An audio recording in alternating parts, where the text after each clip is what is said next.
Plaintiff Denise Kroll is here today hoping to save her son's life. Denise claims her son is addicted to marijuana and meth, and 2 months ago he was caught at his aunt's house shooting drugs into his arm. Denise is suing her son for his cell phone bill. Defendant Joseph Hewitt admits he started smoking marijuana at the age of 10, but eventually that wasn't enough for him, and he started using hardcore drugs. Joseph says the drugs have caused him to have permanent brain damage. And although he admits to owing a portion of the phone bill, he insists his mom is overcharging him. All rise. This court is now in session. The Honorable Judge Greg Mathis presiding. You may now be seated.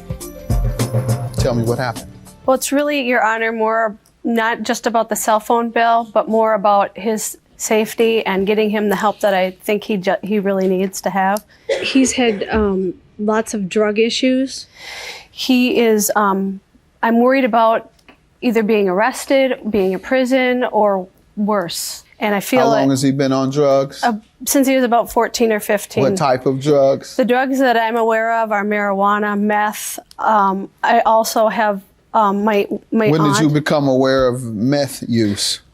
When he was in juvenile detention center, he had some meth on How him. old? 16 or 17. And he claimed, of course it wasn't his, but we all know that that's probably not the truth. But my aunt's family member, when he was staying with her, they witnessed him shooting up and snorting something. And What I'm age? not sure. Just a month ago, 3 weeks ago. That's not true. No, what? What do you want to tell me? It was over 2 months ago, and I've been clean since then. And I've been clean for 2 months. Then I've been talking to my sponsor here, and we've been going to meetings. I've called him every day. How often? At least twice a week. That doesn't sound like enough. I haven't used meth in over a year. What I was doing... But 2 months ago, sir, you were shooting in your arm. It wasn't meth. It was drugs? What was it, cocaine? No. What? It was methadone. I haven't used cocaine in over 2 years. Okay, sir, I'm not going to come down too hard on you since your sponsor's here. I'm going to let him speak in a minute. But have you attended any inpatient treatment? Yes, I have. How long? The last one was... No, how long did you stay inpatient? I completed the program. It was a 2-month program, and then 4 months of transitional housing, and then 6 months of aftercare. So it was a full year of treatment. But you just got high 2 months ago. Did you want to say something? I did want to Come on say up. something. State your name. My name is Pamela Murphy. I'm Joe and Denise's aunt. Joe was at our house March 8th and 9th, and that was when my son saw him shooting and snorting, and he stole 2 cameras from us, a car stereo. I thought at the time he was clean. I had no knowledge, okay? All right, so you were giving him a chance because your understanding is that he was clean. Until a person has really shown and demonstrated some type of real desire to be clean, there's nothing you can do. You have to give them that little tough love and tell them don't come around until they're clean or till they're ready to be clean. And at that point, you'll give them a ride.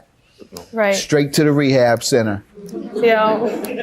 All right. And you say it started when he was 15 or 16. Yeah, he's been in and out of treatments. Nothing seems to have worked, but this last one that he was in. And he grew up, you as a single parent? No, I married when he was about 14. There was a lot of anger in the relationship in the house. It wasn't very healthy. We did counseling.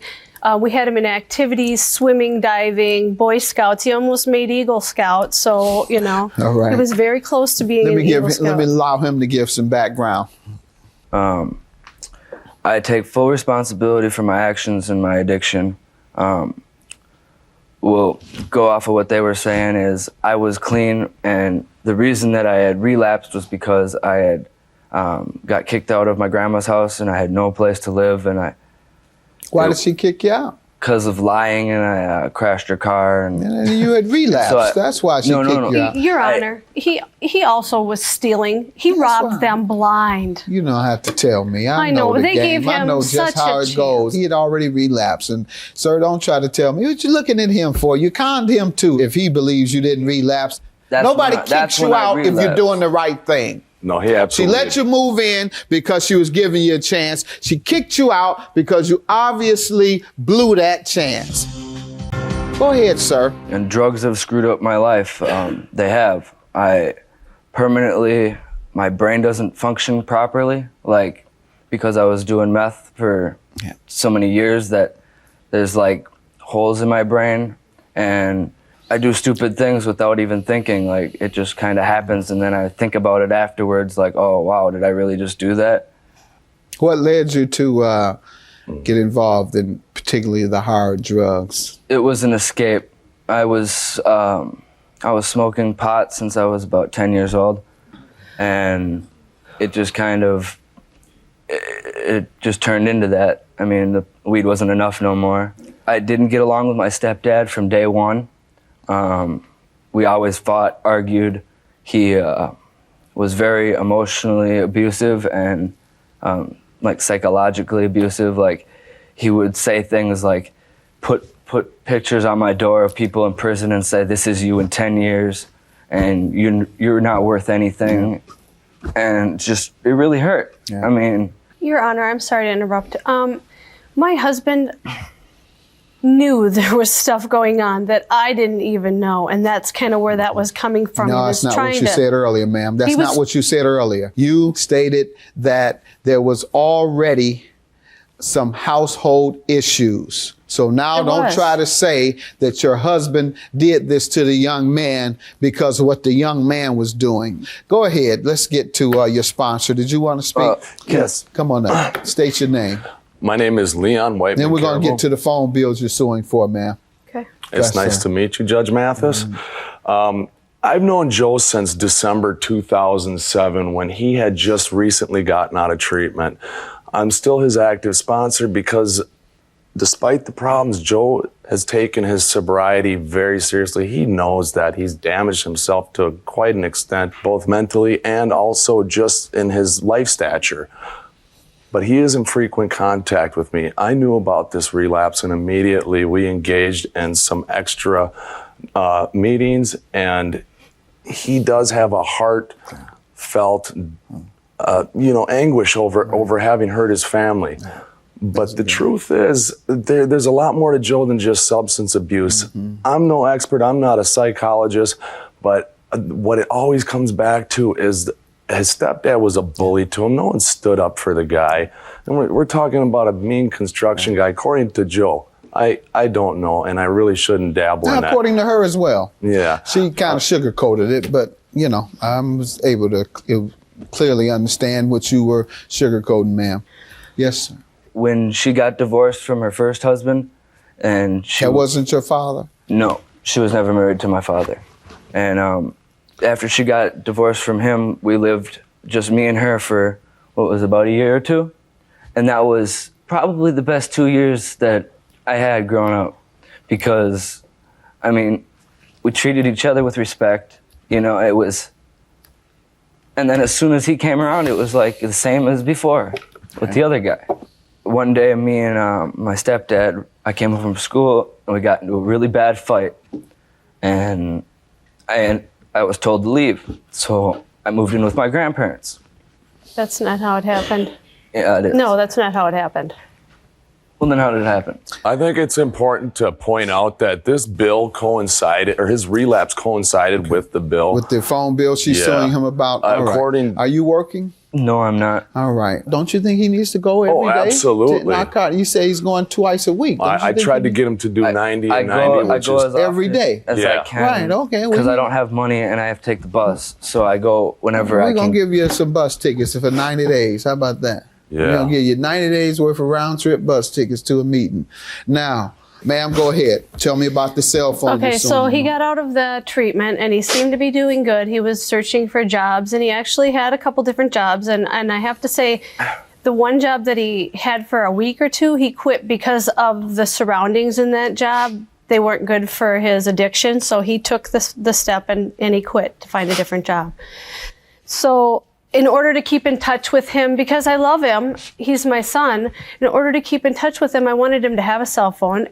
In order for him to gain employment, I wanted him to be able to have a cell phone so people could contact him. And he agreed to pay monthly fees. I added him in my plan, and he agreed to pay the monthly fees of $10 or $20. So what happened? So then he was good for about a year. Things were going great. We didn't have any problems with that. And then came the fall of 2008, and he downloaded some stuff that cost money, and it came to like $305. And I said, "Whoa, wait a minute! I can't pay this. I need you to stop this." And he agreed to do that. And then it went on into December and now into January. As soon as I got the December bill, I was like, "Oh, I need to shut this off." And so I shut it off. You have the bill today. And changed, yeah. You owe the bill or not? I believe that I owe some, but there was also 3 phones on the account, and I don't believe that I racked it up like that. And I've never seen the bill, and she also had let it go. She didn't shut it off in December. Breakdown: November 300, December 300, January 184. Is that about right, sir? Or do you know you had it through January? Yeah, it was something like that, yeah. My mom never called me and told me that I was over the minutes or that the bill was so high. I got a phone call out of the blue from my stepdad saying that he was going to come over and kick my ass if I didn't give him $1,000 right now. And I told him, I said, "I don't have any money. I'm not working. I will pay you, but you're going to have to wait." And then he kept calling and threatening and saying that he's going to come over and beat me up. How old are you, sir? I'm 21 years old. I'm not going with the stepdad game anymore. Well, that's over. It was Don't true. come It was run very the stepdad con on me. Talking about he's going to come over and beat you up. Call the police. You're 21 years old. You knew you hadn't paid her. You call your mother and say, "Mom, how much do I owe?" Man, I tried to I'm call going her. to come and beat you up. She Sir, wouldn't that's answer me. enough. That's enough.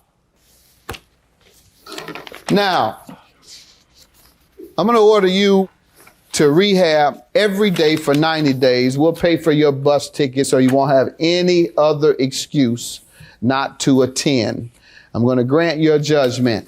And let me say, sir, I've never seen anyone on hard drugs, methamphetamine being one of the most addictive drugs, second only to heroin. Crack is about third on that list.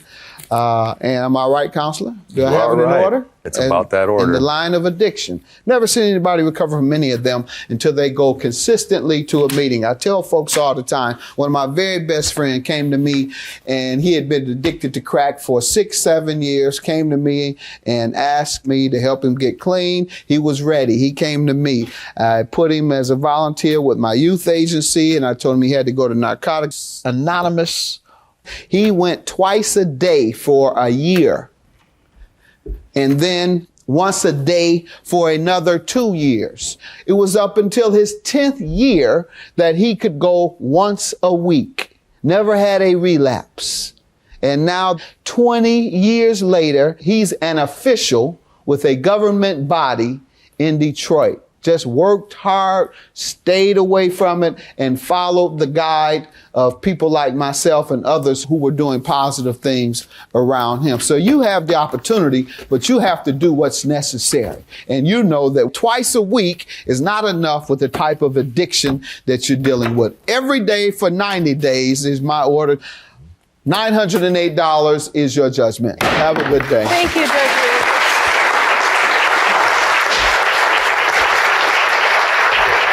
My stepdad's acting like a child, and that's why he's not here. He's making her do it, which is bogus.